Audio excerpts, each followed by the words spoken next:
Ratusan pekerja dari Serikat Buruh Sejahtera Indonesia melakukan konvoi menuju kantor Wali Kota dan DPRD Kota Batam pada Rabu 28 Oktober 2015. Kehadiran ratusan buruh ini untuk menyampaikan aspirasi sekaligus menyampaikan bentuk kekecewaan para buruh terkait kegagalan pemerintah pusat untuk mengakomodir kepentingan kaum pekerja. Salah satunya pengesahan RPP menjadi PP nomor 78 tahun 2015. Koordinator Aksi Demo Pekerja SBSI Kota Batam, Wisnu, menyatakan aksi turun ke jalan yang dilakukan pekerja merupakan bentuk kekecewaan buruh terhadap kebijakan pemerintah pusat yang tidak mempertimbangkan masukan dan saran alasan penolakan RPP pengupahan.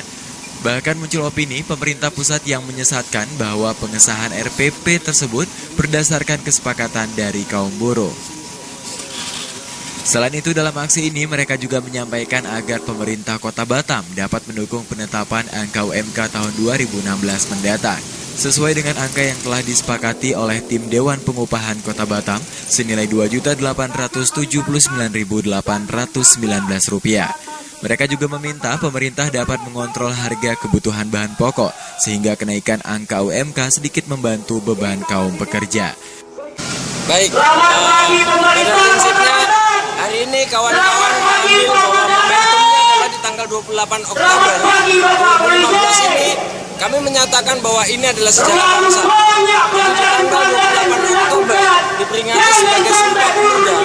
Ini kita jadikan momentum. Yang pertama, aksi kami di pagi hari ini menuntut karena adanya penetapan yang sudah dilakukan oleh pemerintah pusat terkait dengan PP 78 2015 yang mana PP pengupahan itu sama sekali melanggar kebijakan yang melindungi upah buruh. Yang pertama, menghilangkan fungsi dan peran dari Dewan Pengupahan. Yang kedua, yang menghilangkan sanksi pidana berubah menjadi sanksi administrasi. Hal serupa juga disampaikan oleh Ketua Evlomenik SBSI Kota Batam, Mazmur Sihaan. Ia menilai pengesahan PP nomor 78 tersebut sangat berdampak buruk bagi buruh dalam mencapai kesejahteraan. Sebab dalam PP pengupahan tersebut, secara tidak langsung kewenangan Dewan Pengupahan untuk mengkaji kelayakan upah telah terabaikan. Sebagai bentuk penolakan PP tersebut, Konfederasi SBSI secara nasional mengekspresikan penolakan kebijakan pemerintah pusat, khususnya Kementerian Tenaga Kerja, dengan menggelar aksi turun ke jalan. Mazmur menambahkan, aksi ini juga untuk menggesa pemerintah kota untuk dapat mengontrol harga kebutuhan pokok yang secara langsung berdampak kepada kehidupan masyarakat pekerja. Terima kasih. Aksi hari ini tanggal 28 Oktober 2015 di Pemko dan DPRD Kota Batam, kita menyampaikan bahwa kita menolak PP 78 tahun 2015 tentang pengupahan itu karena banyak hal yang menghilangkan daripada hak buruh itu sendiri dan hak konstitusi daripada buruh itu sendiri. Sedangkan sebelumnya ketika RPP kita sudah sampaikan bahwa kita menolak itu dengan memberikan masukan-masukan secara tertulis, namun kita sayangkan Menteri Ketenagakerjaan dan Pramono Anung juga menyampaikan bahwa mayoritas buruh menyetujui RPP itu menjadi PP. Usai menyampaikan aspirasi dan menyampaikan tuntutannya kepada pemerintah, para buruh ini pun membubarkan diri dengan tertib. Mereka pun berharap pemerintah dapat menjawab keluhan dan kebijakan yang tidak pro rakyat segera ditindaklanjuti. Baik, Assalamualaikum warahmatullahi wabarakatuh. Selamat malam, apa kabar pemirsa? Senang sekali kami hadir di ruang keluarga Anda. Dan tepat di malam hari ini merupakan program terbaru dari BCN TV, Talk Show Kabar Batam. Senang sekali pemirsa, hari ini di studio BCN kita akan mengulas, ya, seperti yang sudah kita lihat barusan, berita dari redaksi BCN tentang RPP nomor 78 tahun 2015. Dan saat ini kita akan mengulas bagaimana tanggapan dari SBSI dan bagi masyarakat yang ingin menanggapi akan kami buka line interaktif. Tapi sebelumnya kita akan berkenalan terlebih dahulu dengan bintang tamu ataupun narasumber yang sudah hadir di studio BCN pada malam hari ini. Dan sudah hadir di tengah-tengah kita Bapak Mazmur Sihaan SA. Beliau merupakan Ketua Evlomenik SBSI Kota Batam. Selamat malam Pak Mazmur, sehat Pak? Sehat Pak ya? Oke, dan Pak Mazmur juga tidak sendiri, sudah turut hadir bersama dengan Pak Wisnu, Koordinator Pengawalan UMK SBSI Kota Batam. Selamat malam Pak Wisnu. Sehat? Iya, sehat. Baik, seperti yang tema kita malam hari ini adalah pro kontra tentang penerapan RPP nomor 78 tahun 2015 tentang pengupahan. Ya, begitu ya Pak Mazmur dan juga Pak Wisnu. Ya, jadi bagi Anda yang ingin menanggapi tentang tema kita hari ini, bisa menggunakan line interaktif kita di line telepon di 0778393505 atau juga bisa menggunakan via SMS di 081277397379. Baik, untuk mengawali dialog khusus kita di malam hari ini, seperti yang sudah kita lihat Pak Mazmur tentang RPP nomor 78 tahun 2015. Sebenarnya apa isi dari RPP itu? Mungkin masyarakat bisa agar lebih tahu lagi. Silakan Pak Mazmur. Ya, di RPP 78 itu yang sekarang sudah menjadi PP 78 tahun 2015 tentang pengupahan itu, di sana disampaikan bahwa upah minimum itu ditetapkan berdasarkan upah sebelumnya, tahun sebelumnya ditambah inflasi dan pertumbuhan ekonomi nasional. Nah, ini juga yang menjadi mempengaruhi tingkat kesejahteraan daripada buruh itu, karena di setiap daerah itu kan berbeda-beda inflasi dan pertumbuhan ekonominya. Ini nantinya akan mengarah terhadap penurunan daripada peningkatan kesejahteraan dari buruh itu sendiri. Nah, oleh karena itu banyak hal-hal lain yang juga yang bertentangan dengan undang-undang. Kalau di Undang-Undang 13 tahun 2003 bahwa upah itu ditetapkan berdasarkan kebutuhan hidup layak. Nah, kalau di dalam PP 78 ini tidak berdasarkan kebutuhan hidup layak, dia berdasarkan inflasi dan pertumbuhan ekonomi. Kalau kita mengacu inflasi, kadang inflasi ini tidak sebanding dengan harga-harga kebutuhan di lapangan, di realnya. Ini yang menjadi mempengaruhi kesejahteraan itu. Inflasi dengan kebutuhan hidup itu, nah ini bisa tidak sejajar dia perbandingan kenaikan harga-harga itu. Nah, kemudian hak demokrasi daripada setiap buruh pekerja. Ya, buruh pekerja itu juga memiliki hak untuk berunding, menyampaikan aspirasi, pemikirannya, kendala-kendala yang dihadapi. Dan dengan adanya Dewan Pengupahan itu, nah di sanalah para stakeholder yang ada di dalam hubungan industrial itu menyampaikan pemikiran-pemikirannya, permasalahan-permasalahan yang dihadapinya.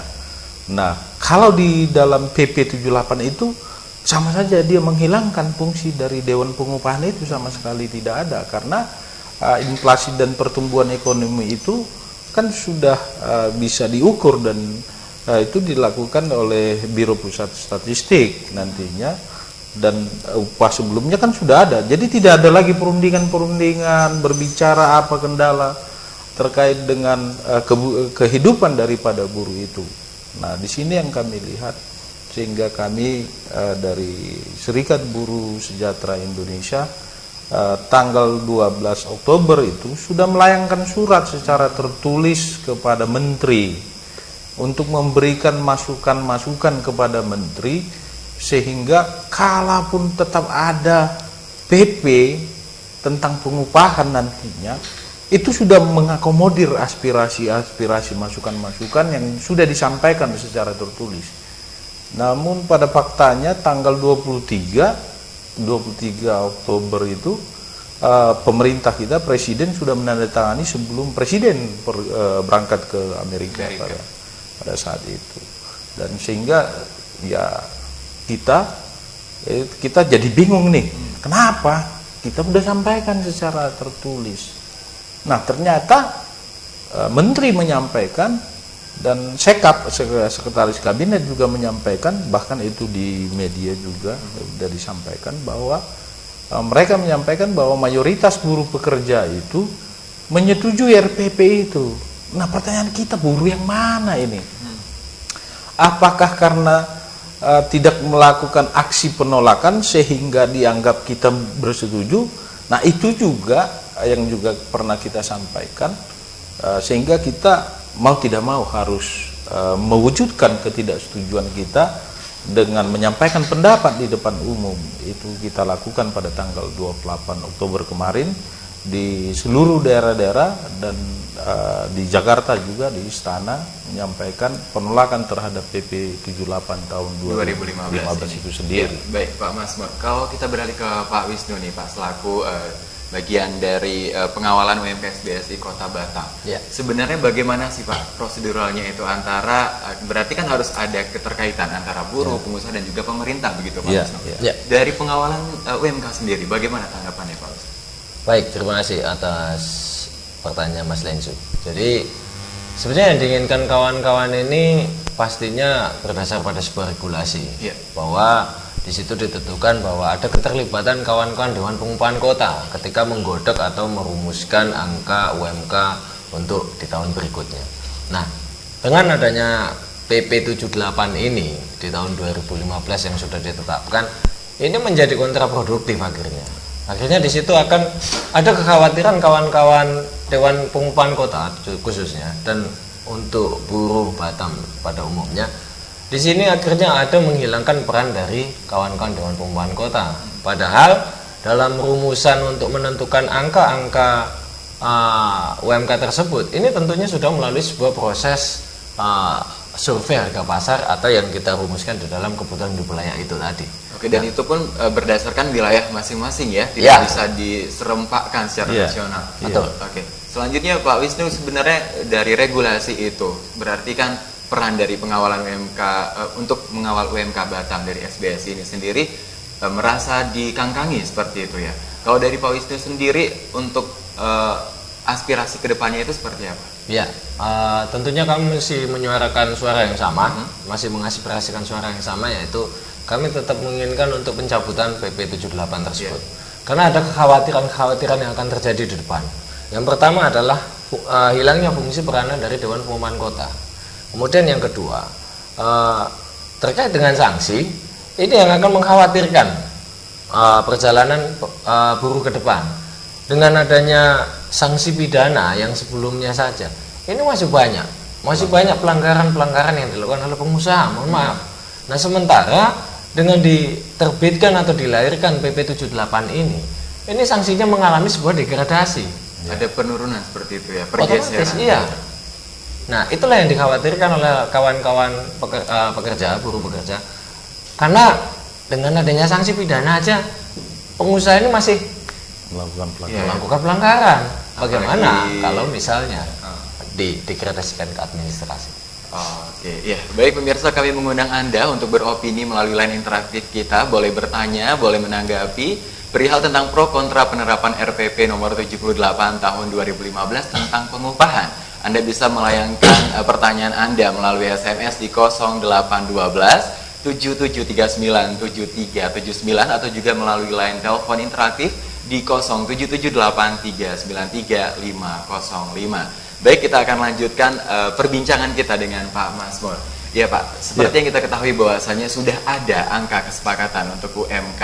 Bagaimana tentang angka tersebut dan mungkin bisa diinformasikan untuk saat ini kan belum ditetapkan ya Pak Wisnu ya. Mungkin Pak Wisnu bisa menginformasikan kepada para pemirsa BCN, silakan. Baik, yang perlu kita beritahukan kepada buruh pekerja Kota Batam khususnya bahwa angka KHL Kota Batam 2015 sudah disepakati di angka Rp2.879.819 dan itu disepakati sebagai angka UMK di 2016 yang dilakukan berdasarkan survei.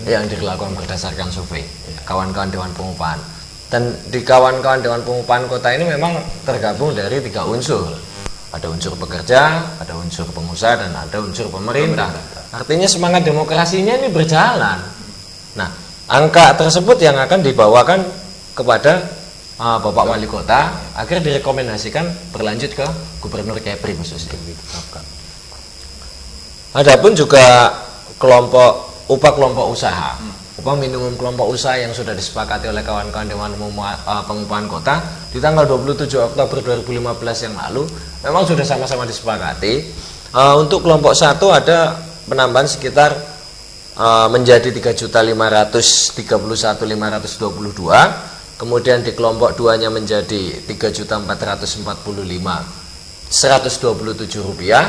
Kemudian di kelompok 3-nya itu di 3.198.903. Oke, berarti sudah ada 3 kelompok ya. Sudah Kalau ada dari 3 Pak Mazmur bagaimana tentang perincian dari kelompok 3 kelompok itu, sebenarnya apa landasannya, tolak ukur yang diberlakukan atas pengelompokan UMK? Ya, landasannya sebenarnya itu hanya fungsi Dewan Pengupahan itu sendiri, di mana Dewan Pengupahan itu adalah merupakan unsur dari ketiga tadi, ada unsur serikat, ada pengusaha, ada pemerintah yang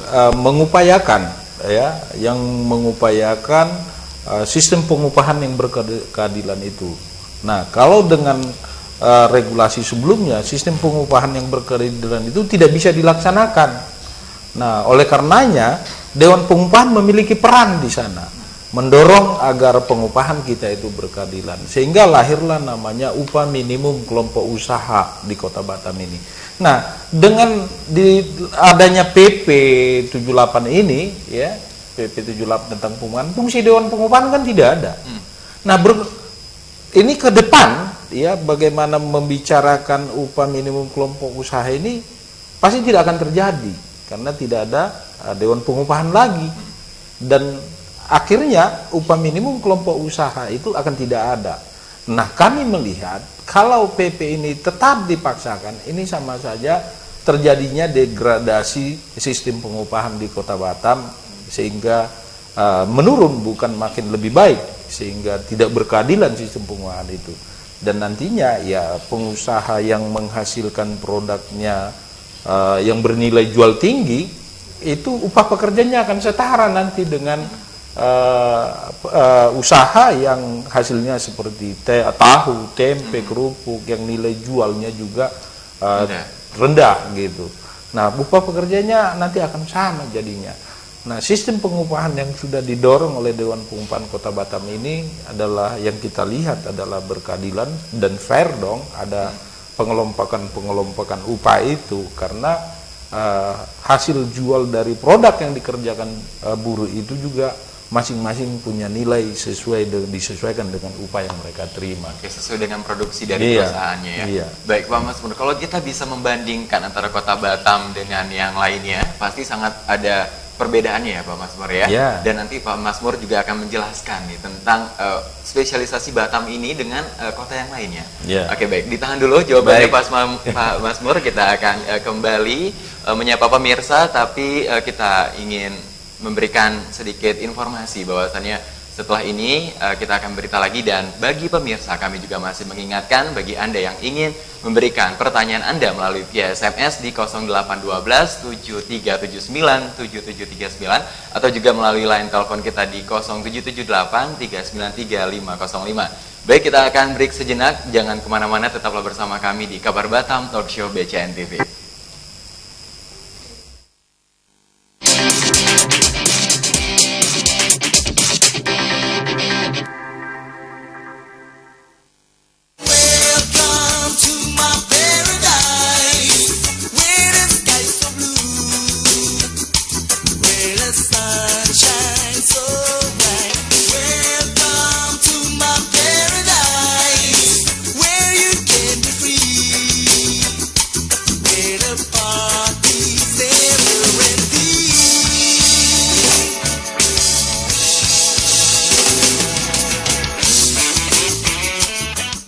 KSN Catering and Bakery, jagonya catering event, menyediakan beragam sajian paket menu sesuai selera Anda.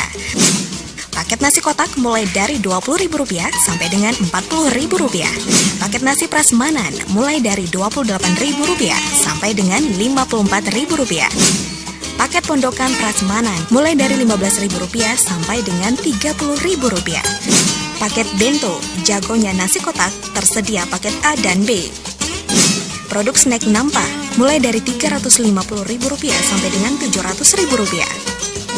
Paket tumpeng mulai dari Rp500.000 sampai dengan Rp900.000. Paket akika, tersedia paket A dan paket B. beberapa event besar yang pernah kami layani.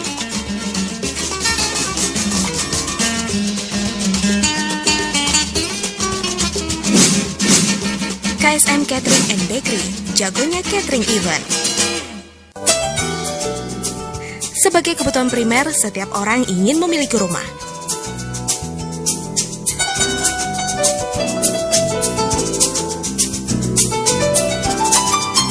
Anda ingin memiliki rumah, tapi uang Anda terbatas? Jangan khawatir, RA Home solusinya.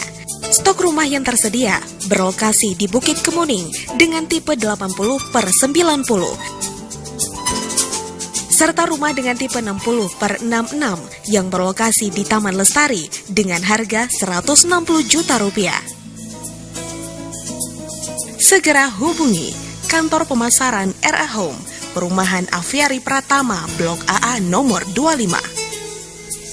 Di nomor handphone 0812 9650 3377 atau 0813 7200 8877. Sebagai kebutuhan primer, setiap orang ingin memiliki rumah.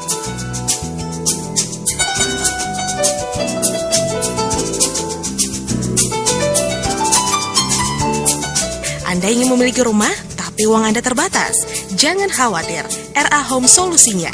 Segera hubungi kantor pemasaran RA Home, Perumahan Aviari Pratama, Blok AA nomor 25. Di nomor handphone 0812 9650 3377 atau 0813 7200 8877.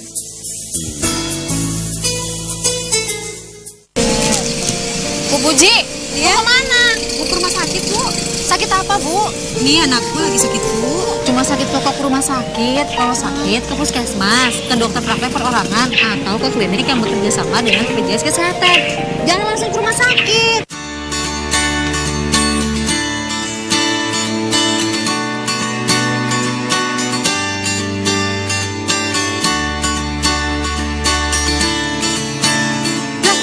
Berobatlah ke fasilitas kesehatan tingkat pertama.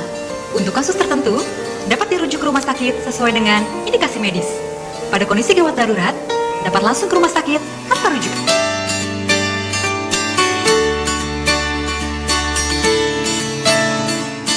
Kalau gotong royong, semua tertolong. Graha Wahyu Furniture, jasa pembuatan furniture dan desain interior dengan kualitas terbaik dan harga terjangkau. Beragam furniture dan desain interior dapat kami kerjakan, seperti interior rumah, ruang keluarga, ruang tamu, kamar tidur, dapur, serta interior kantor, hotel, dan yang lainnya.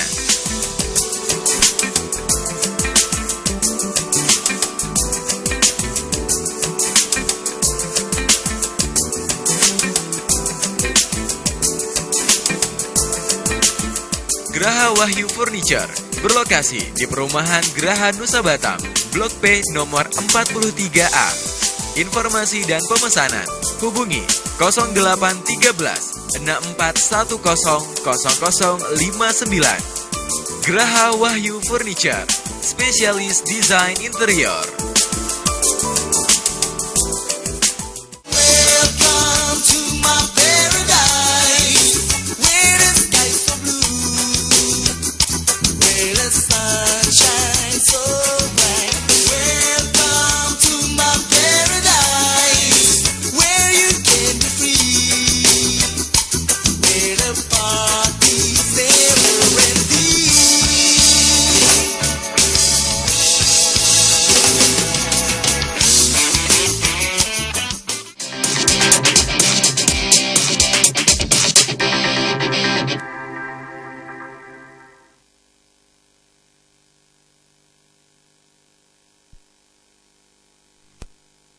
Masih bersama kami dalam Kabar Batam Talk Show bersama SBSI Kota Batam.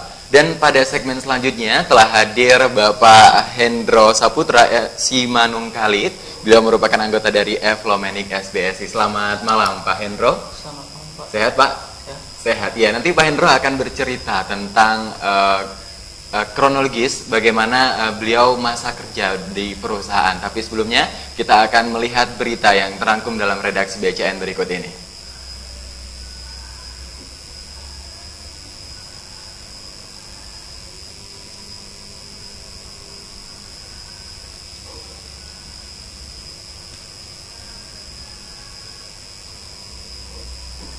Diharapkan kerjasama Bapak-Bapak, Ibu-Ibu sekalian.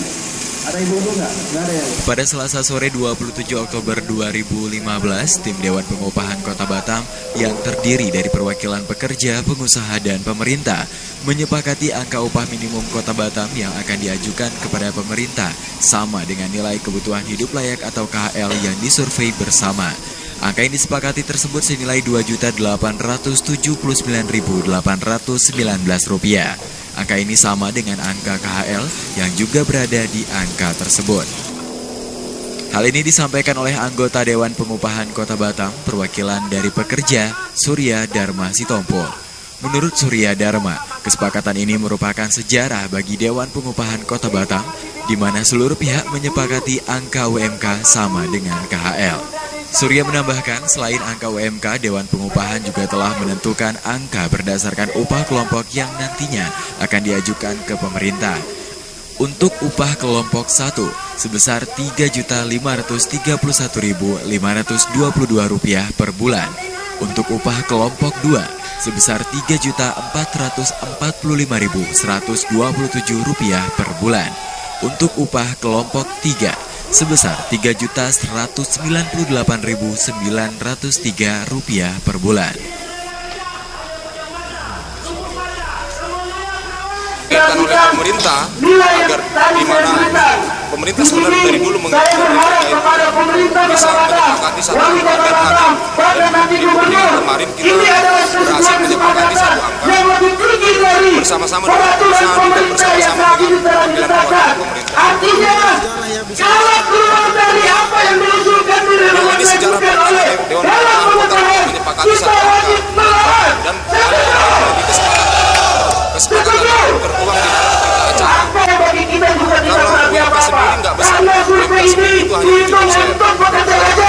Bagaimana Anda apa yang sudah berkata? Artinya ini belum selesai. Ini hanya sebuah semuanya berkisar, upah perusahaan semuanya berkisar 20%. Berbagai pihak pun mengharapkan agar pemerintah Provinsi Kepulauan Riau dapat mendukung dan mengesahkan angka yang telah diajukan tim Dewan Pengupahan Kota Batam tersebut. Sebab angka yang diajukan tersebut telah sesuai dengan kajian dan kebutuhan hidup pekerja di Kota Batam. Ya pemirsa dan Pak Masmur, Pak Wisnu dan juga Pak Hendro, berdasarkan informasi yang sudah kita lihat bahwasannya UMK Batam berada di angka Rp2.879.819 dan angka ini sama dengan KHL ya Pak Masmur ya. Dan sebagaimana kita ketahui bahwasannya digadang-gadang ini adalah sebuah sejarah baru bagi Kota Batam, angka ini sama KHL dan juga UMK. Bagaimana Pak Masmur menanggapi hal ini?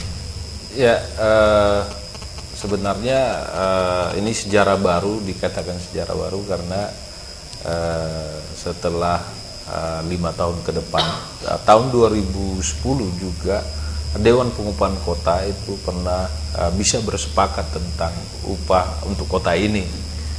Namun setelah itu sampai 2014 kemarin juga untuk UMK 2015 itu tidak pernah ada sebuah kesepakatan. Nah ini sejarah, kenapa? Karena tahun ini juga bisa disepakati namanya upah minimum kelompok usaha itu, dan upah minimum itu sendiri juga bisa disepakati di Dewan Pengupahan.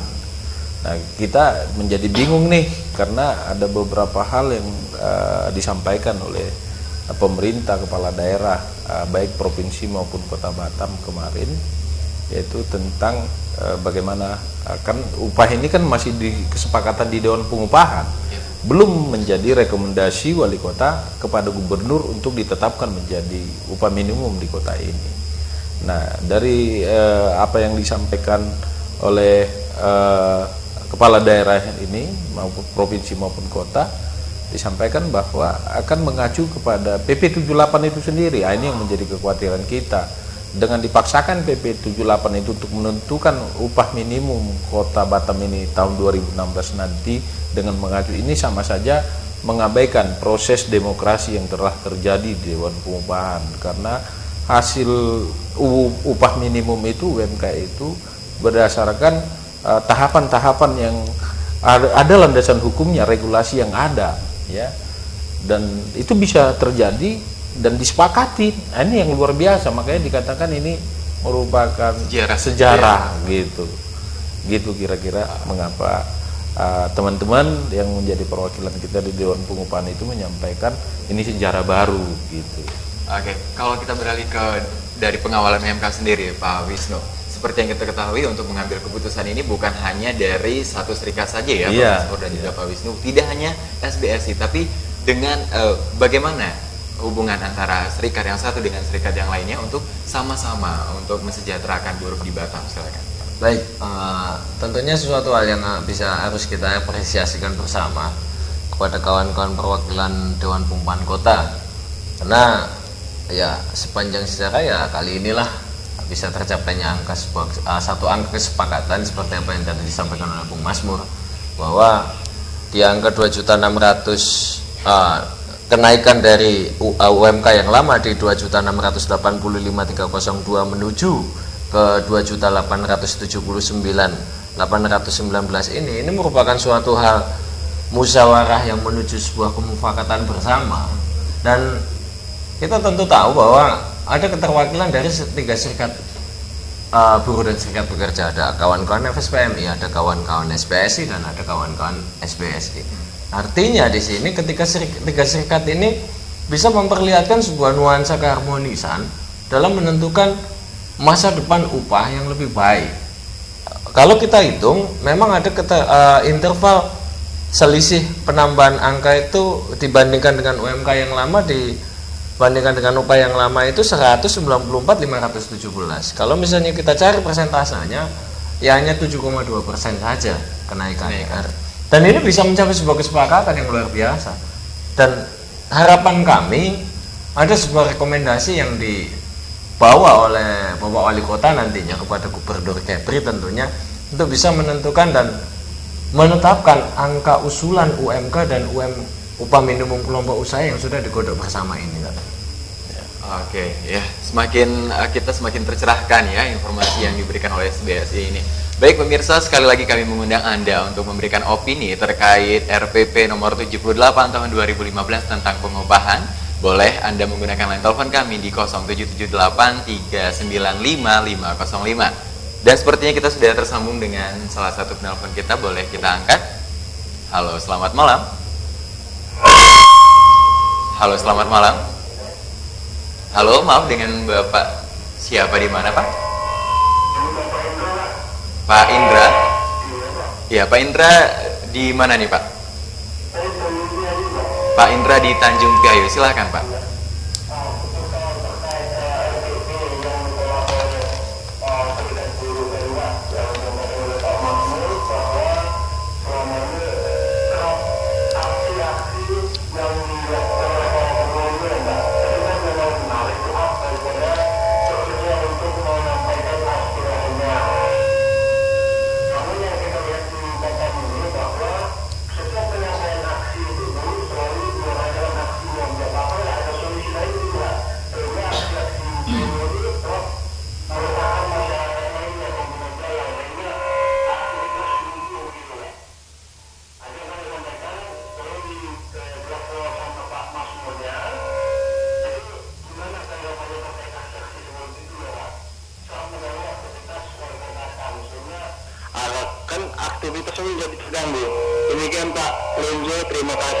Oke, baik, itu saja. Terima kasih Pak Indra.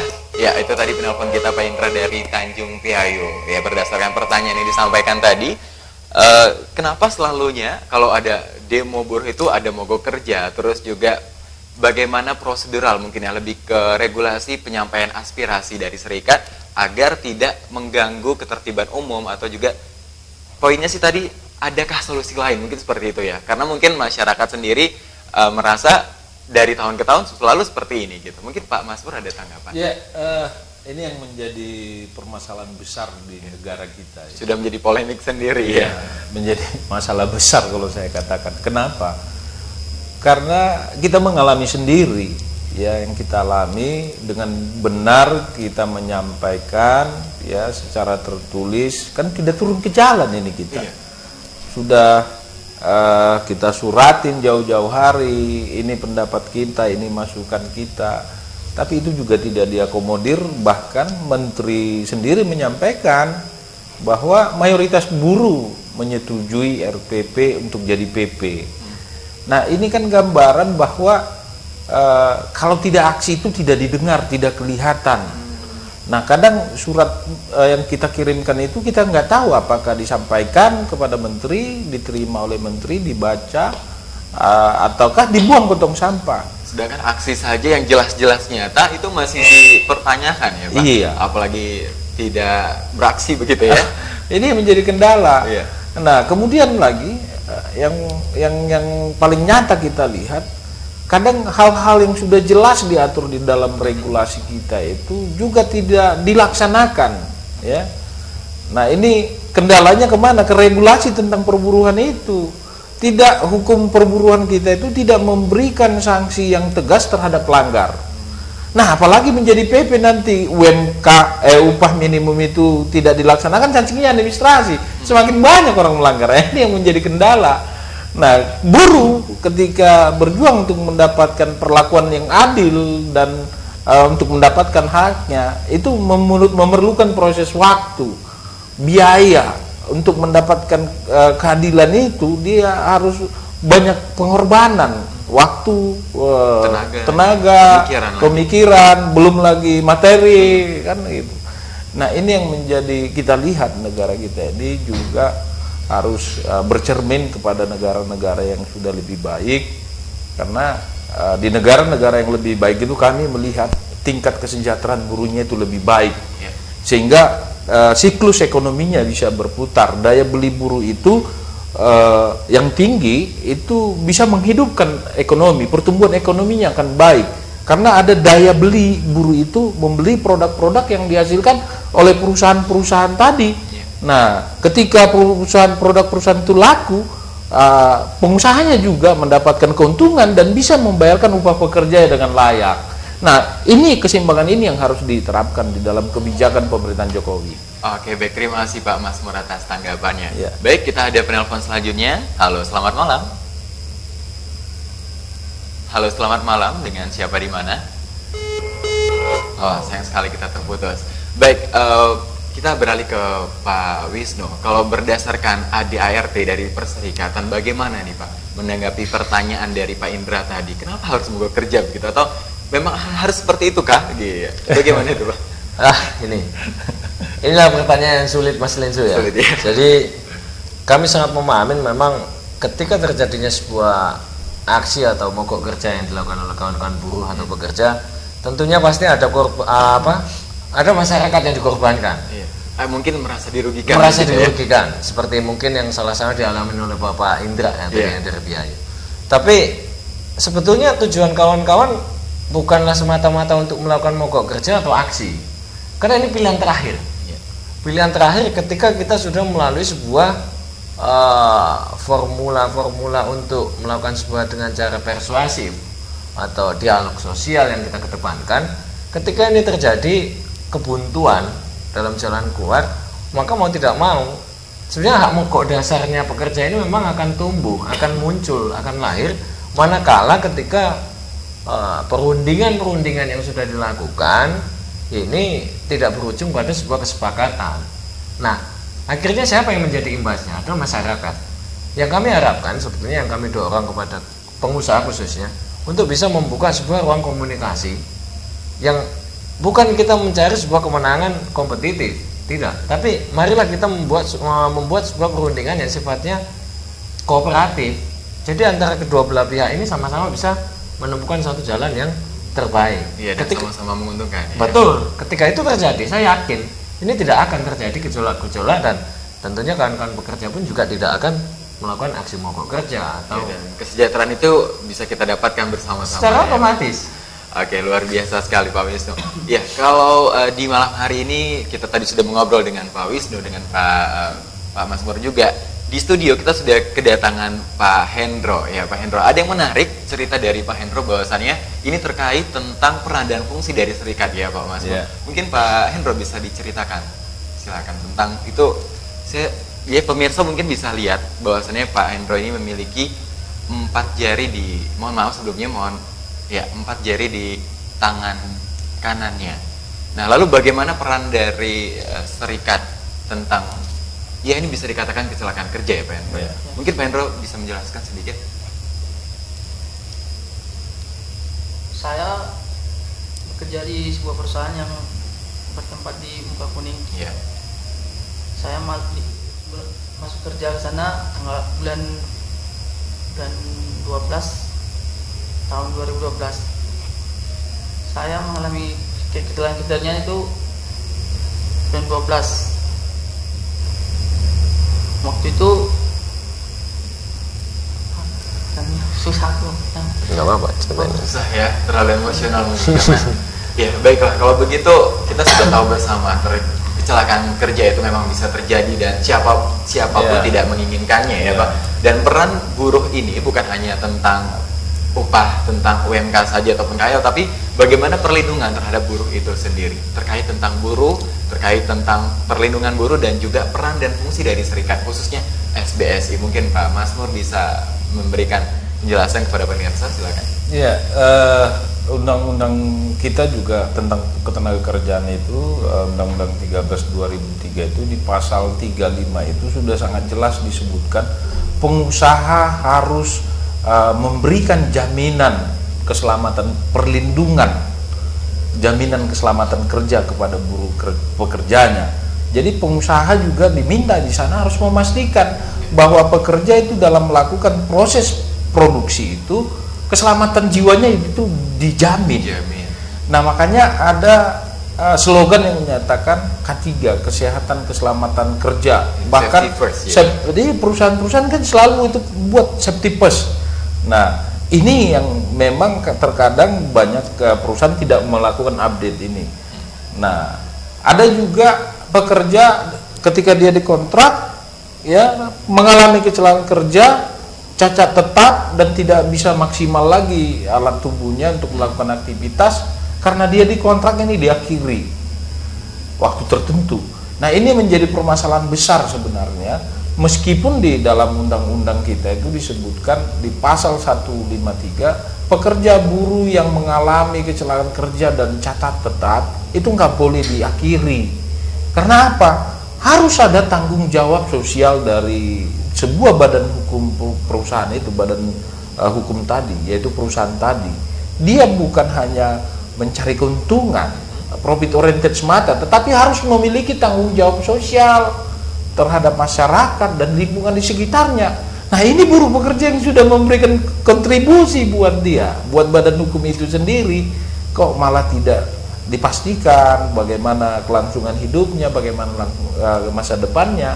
Ini sebuah tanggung jawab sosial. Oke, berarti dengan kata lain Pak Mazmur mengisyaratkan seharusnya ini dipermanenkan begitu ya? Ya, ini makanya kami dari Serikat Buruh, apalagi dia sudah menjadi anggota, kita berusaha semaksimal mungkin untuk dapat memastikan bahwa buruh pekerja itu yang apalagi dia mengalami kecelakaan kerja seperti ini dan cacat tetap permanen gitu ya, dia harus bisa dipastikan dia memiliki masa depan yang pasti ya, penghidupannya ke depan bagaimana.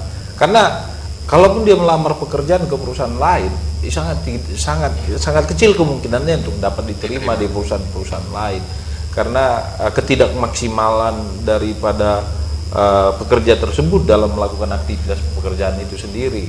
Nah, peran dari serikat buruh itu salah satunya di sana.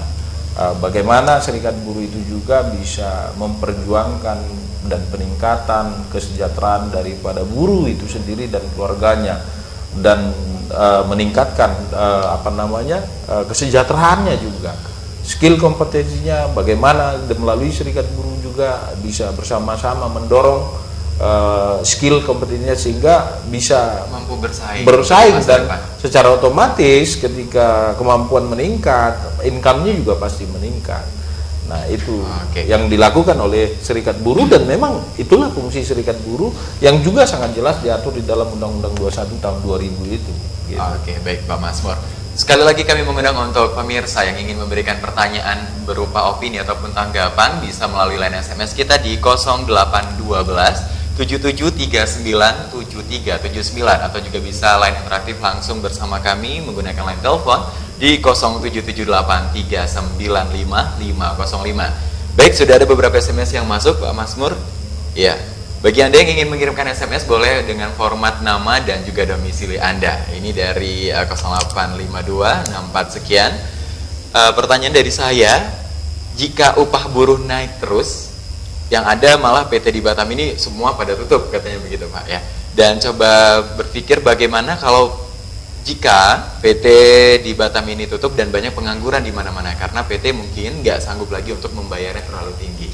Ya, baik, terima kasih atas pertanyaan Anda. Ini tidak ada namanya Pak Mazmur. Ya, bagaimana tanggapannya Pak? Ya, inilah dilematis. Kita juga tidak setuju pengusaha itu menutup perusahaannya, tidak. Karena keinginan kita adalah bagaimana investasi bertumbuh, lapangan pekerjaan terbuka banyak dan kesejahteraan buruh meningkat.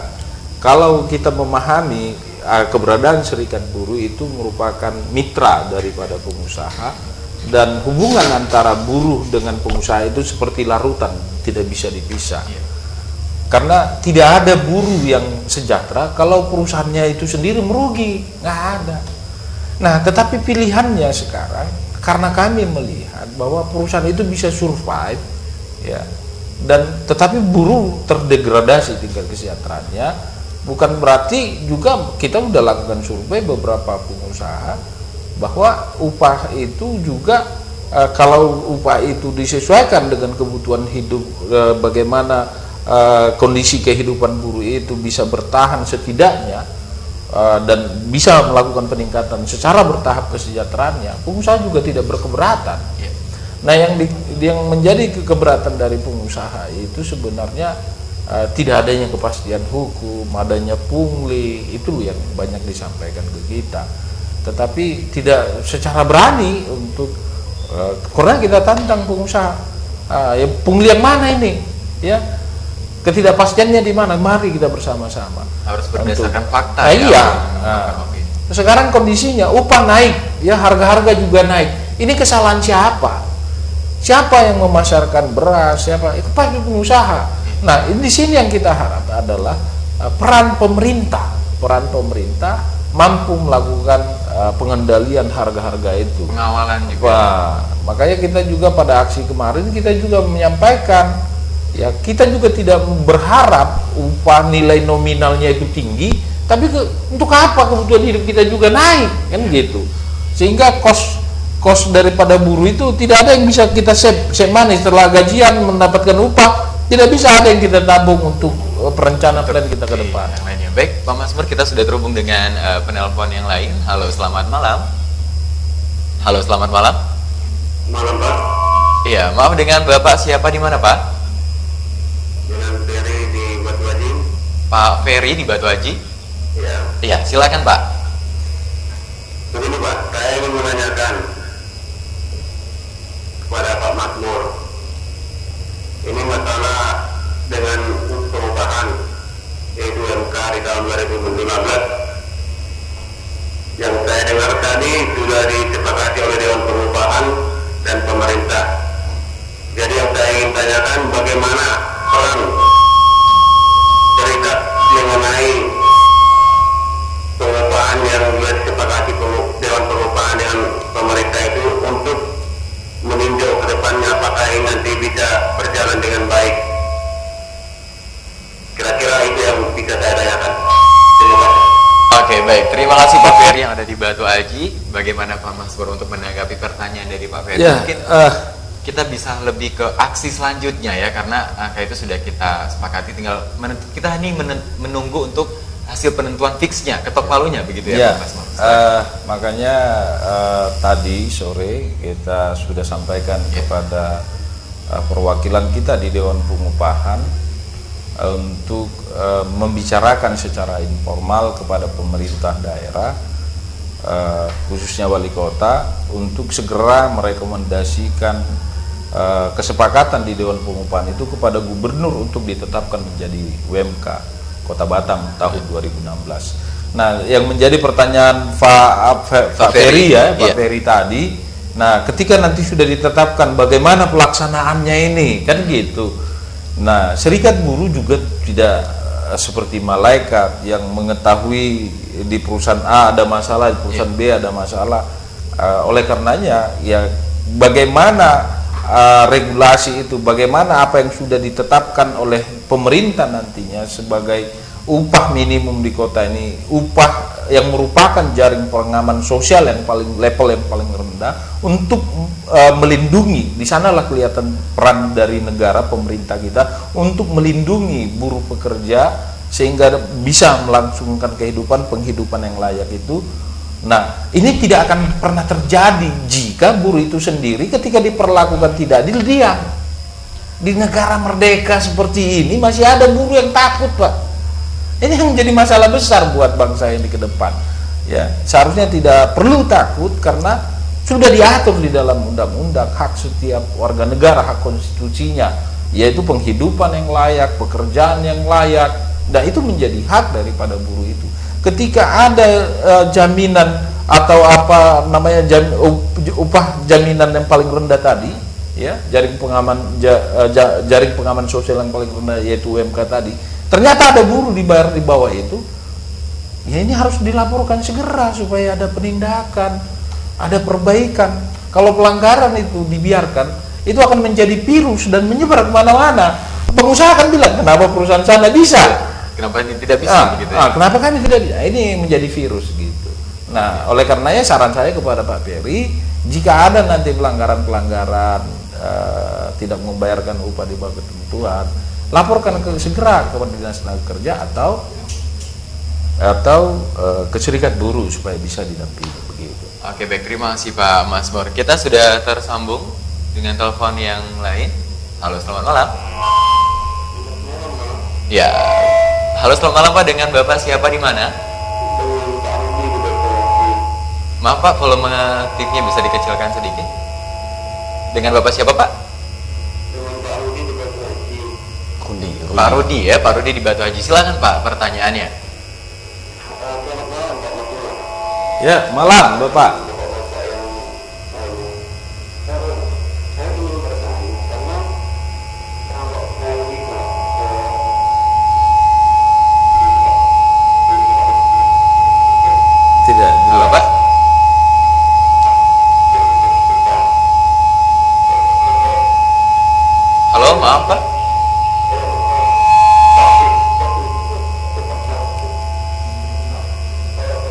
Maaf Pak Rudi, bisa dikecilkan volume TV-nya Pak biar kita di sini jelas pertanyaannya, mendengarkan dengan jelas.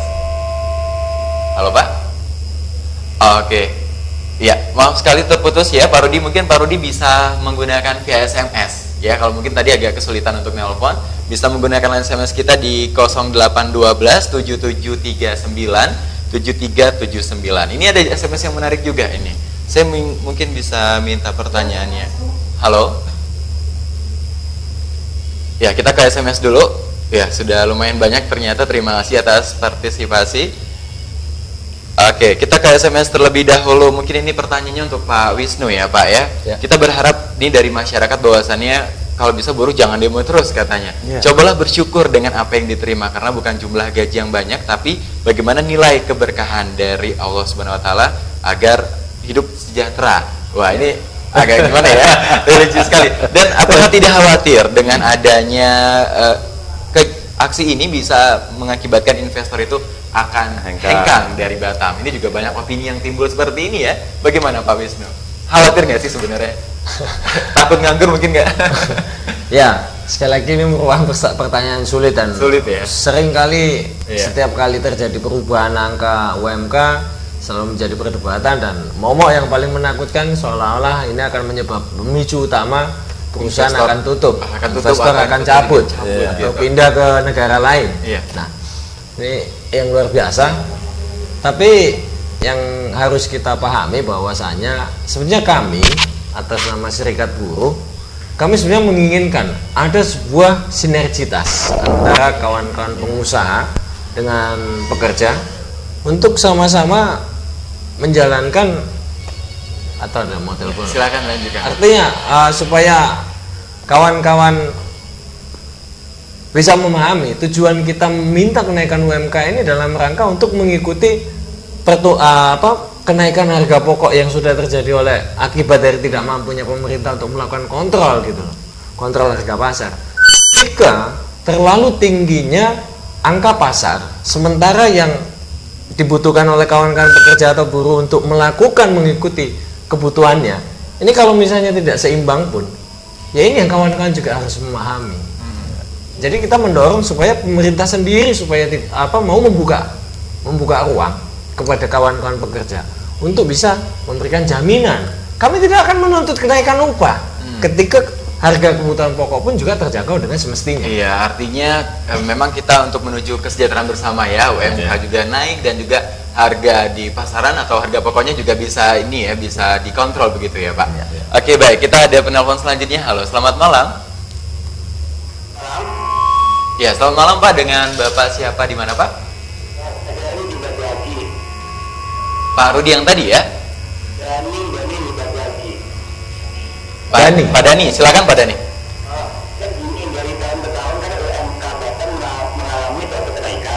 Iya. Iya kan? Terus bagaimana caranya mengantisipasi biar berbagai terjadi dengan para pengangguran yang semakin meningkat. Bagaimana caranya SBSI atau serikat di Batam itu untuk meminimalisir angka pengangguran yang semakin dari tahun-tahun ke tahun itu semakin naik. Terus kita seperti juga berlari. Jadi Oke, baik, terima kasih Pak Dani. Ya, itu tadi pertanyaan dari Pak Dani yang ada di Batu Haji, bahwasannya kenaikan UMK yang setiap tahun naik. Ternyata angka pengangguran juga semakin naik juga. Bagaimana Pak Wisnu menanggapi? Pak Masmur juga boleh. Ya, kalau saya melihat sebenarnya kan tadi ada penanya juga menanyakan ini apakah nggak takut investor hengkang? Karena kalau upah naik, khawatir ya. Ada kekhawatiran. Iya. Ya. Negara kita ini sebenarnya negara agraria, negara kaya, negara kepulauan yang berlimpah ruah. Sebelum industri masuk, ya kita bisa berjuang, bisa merdeka, bisa menikmati. Pendahulu kita yang terdahulu aja bisa merasakan betapa bahagianya hidup di Indonesia ini. Nah, ini terjadi degradasi sebenarnya. Generasi kita sekarang tidak bangga, tidak bersyukur dengan keberadaan Indonesia sebagai negara besar dan bermartabat di belahan dunia, di mata dunia. Nah, sebenarnya ya kalaupun industri tidak masuk ke Indonesia, kita bisa hidup. Dan sebenarnya yang membutuhkan Indonesia ini siapa? Tema itu datang karena dia mendapatkan keuntungan ketika berinvestasi di Indonesia. Jangan kita menjadi budak di negeri sendiri. Itu kata para filosofi yang hari-hari bergerak di dalam pergerakan sosial. Yang diharapkan adalah adanya kemandirian kita, mengurangi jumlah pengangguran. Itu sebenarnya sangat mudah. Yang penting kita bisa mandiri, ya, bisa melakukan aktivitas-aktivitas yang menopang kelangsungan hidup kita sendiri dengan melakukan usaha-usaha yang memang bisa kita lakukan. Nah, kemandirian kita itu yang paling utama. Kemudian buruh pekerja juga harus jangan menunggu gitu ya. Untuk mau lebih baik jangan menunggu.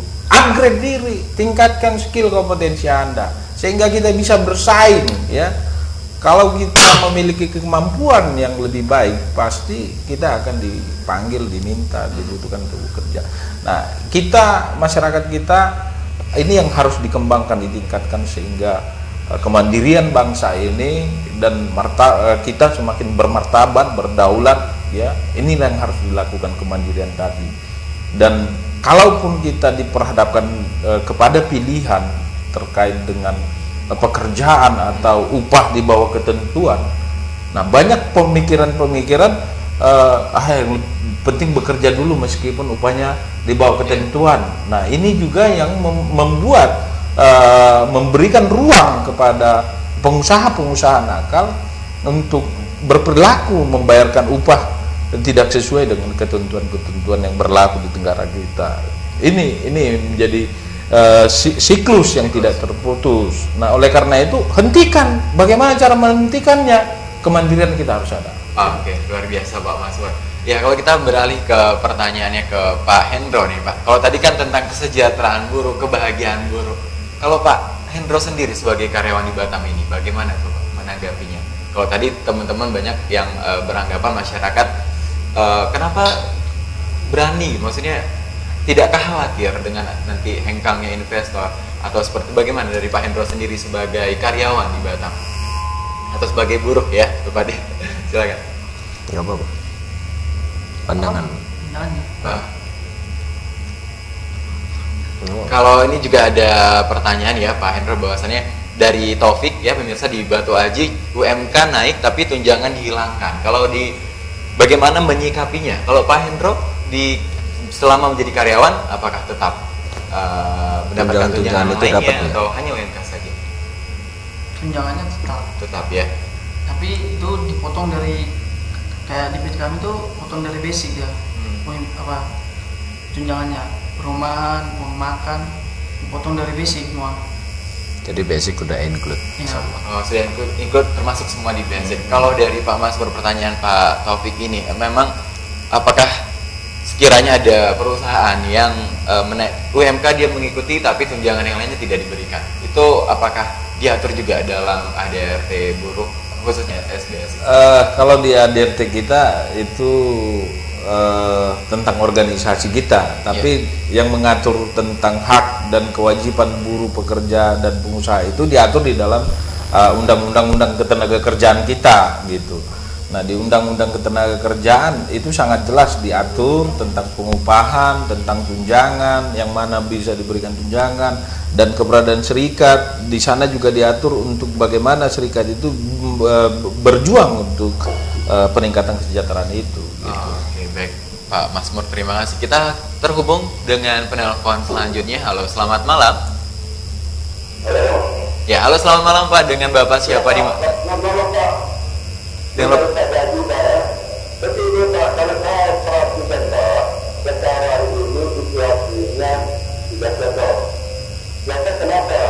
Karena dalam situasi meratapan berat di KPK, banyak pemerintah tidak mau bicara karena takut kalah karena KPK.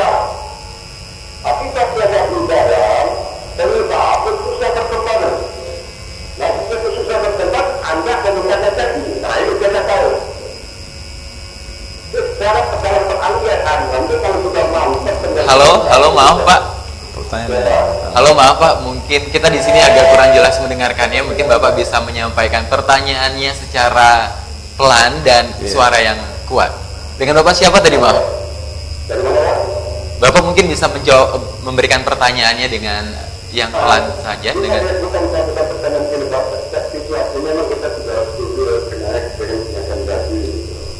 ya, silakan Pak.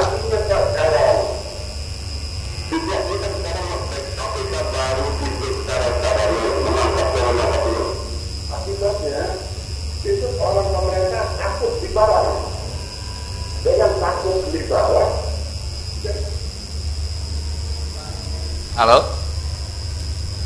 Ya, oke, sayang sekali terputus ya Pak, mungkin terlalu menggebu-gebu ya. Terima kasih Bapak, tadi saya kurang paham ya.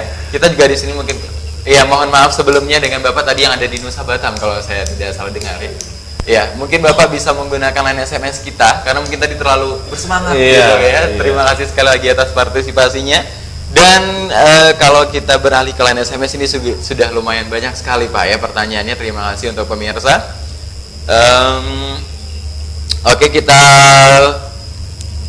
kita masih melanjutkan ke SMS selanjutnya ya. Mohon maaf sebelumnya jika SMS-nya tidak semuanya bisa terbaca. Oke. Baik, mungkin yang terakhir Pak, ini ya, dengan Pak Hari UMK naik tapi harga di pasaran sebagai kebutuhan kita naik juga jauh lebih tinggi.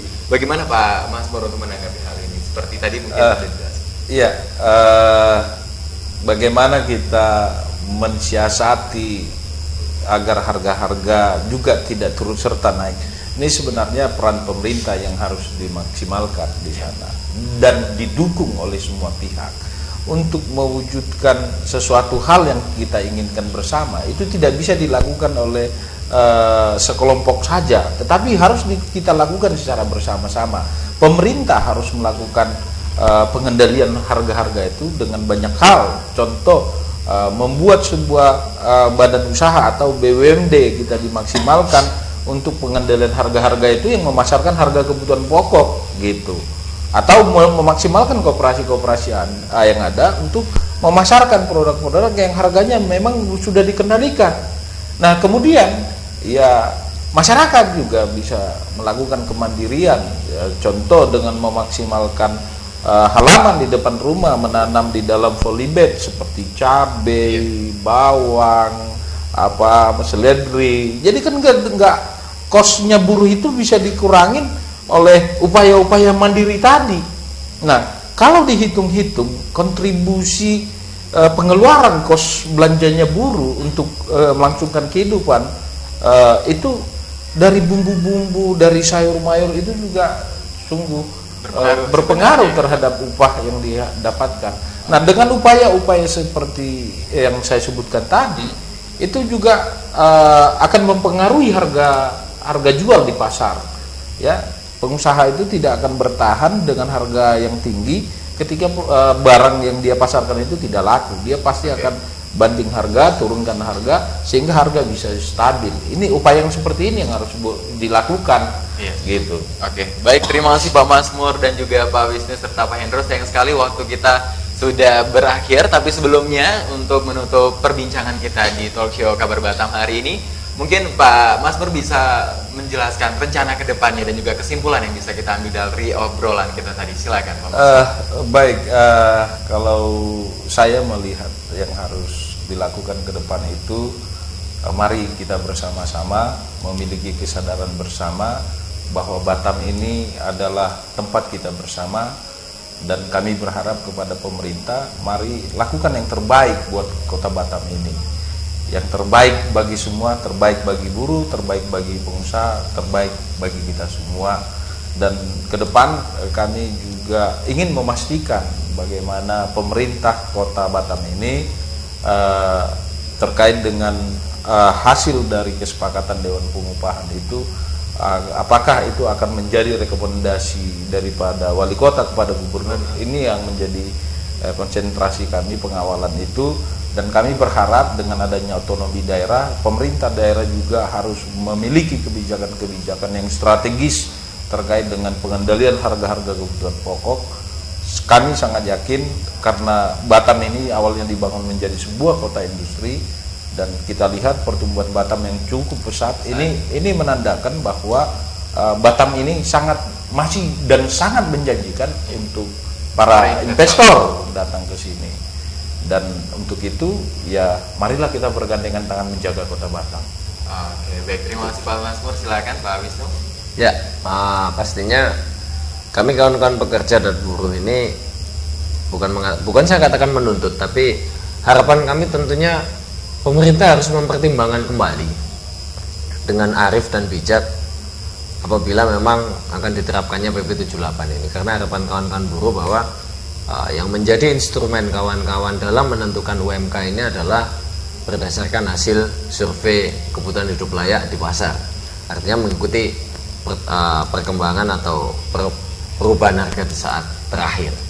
Dan jikalau memang ini yang menjadi tujuan kita sama-sama, mari kita berharap agar kawan-kawan seluruh serikat buruh yang ada di Batam dan serikat pekerja ini bisa saling menggandeng tangan dan bisa memberikan sebuah keyakinan kepada pengusaha dan pemerintah khususnya untuk bisa melangkahkan demi Batam yang lebih baik ke depan. Mungkin ya. Terima kasih Pak Wisnu. Oke, kalau kita ke Pak Hendro, mungkin ada yang ingin disampaikan, mungkin harapannya untuk Batam sendiri, silakan Pak Hendro. Nah, itu aja. Sudah pas ya? Oke. Baiklah, terima kasih Pak Hendro, terima kasih Pak Wisnu dan juga Pak Masmur. Luar biasa sekali kehadiran dari SBSI Evlomenik yang sudah hadir di studio kita. Dan kami juga mengucapkan banyak terima kasih kepada pemirsa atas partisipasinya melalui line telepon kita di 0778395505 dan juga di line SMS di 081277397379. Mohon maaf sebelumnya karena tidak semua SMS bisa kami bacakan, tapi jangan khawatir, Anda dapat menyimak informasi selengkapnya dan juga tetap selalu menyaksikan program dari BCN TV. Ya, terima kasih sekali lagi Pak Wisnu, terus juga Pak Masmur, Pak Hendro, sukses selalu untuk SBSI dan juga seluruh serikat di Batam. Mari kita sama-sama menjaga Batam yang kondusif, Batam yang sejahtera untuk kita semua. Saya Lenzu Purba serta seluruh kerabat kerja yang bertugas pamit undur diri. Terima kasih atas kebersamaan Anda. Wassalamualaikum warahmatullahi wabarakatuh dan sampai jumpa.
KSM Catering and Bakery, jagonya catering event, menyediakan beragam sajian paket menu sesuai selera Anda.